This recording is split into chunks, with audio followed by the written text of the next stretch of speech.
Hey guys, అందరు ఎలా ఉన్నారు? Welcome back to our YouTube channel. ఈరోజు మన ఛానల్లో రెసిపీ వచ్చేసి ఆనియన్ టొమాటో చట్నీ.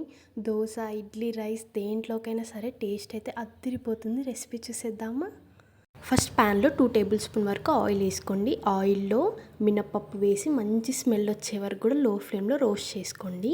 ఇప్పుడు దీంట్లోకి 5 నుంచి 6 వరకు వెల్లుల్లి అండ్ ఒక 10 వరకు ఎండుమిర్చి వేసి లో ఫ్లేమ్లో రోస్ట్ చేసుకోండి.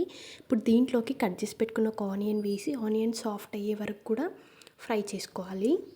ఆనియన్ సాఫ్ట్ అయ్యాక దీంట్లోకి కట్ చేసి పెట్టుకున్న 4 టొమాటోస్ వరకు వేసి అండ్ ఇందులోకి కొంచెం పసుపు కూడా వేసి మొత్తం కూడా ఒకసారి బాగా కలపాలి. మీడియం ఫ్లేమ్లో పెట్టి టొమాటోస్ అన్నీ సాఫ్ట్ అయ్యి మంచిగా ఉడికే వరకు కూడా ఫ్రై చేసుకోండి. ఇప్పుడు ఇది మొత్తం బాగా చల్లార్చుకోండి. చల్లారిన తర్వాత మిక్సీ జార్లోకి తీసుకోండి. దీంట్లోకి టేస్ట్కి సరిపడిన ఉప్పు యాడ్ చేసి ఇలా వీడియోలో చూపిస్తున్నట్టుగా మెత్తగా గ్రైండ్ చేసుకోండి.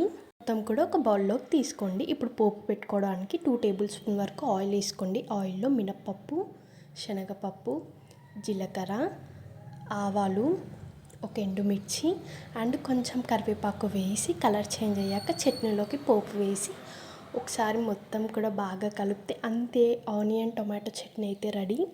మీరు డెఫినెట్గా ట్రై చేయండి. ట్రై చేసి కామెంట్ చేయండి టేస్ట్ ఎలా ఉందో. అండ్ మన వీడియోస్ లైక్ చేయడం, షేర్ చేయడం, సబ్స్క్రైబ్ చేయడం మర్చిపోకండి. Thank you for watching.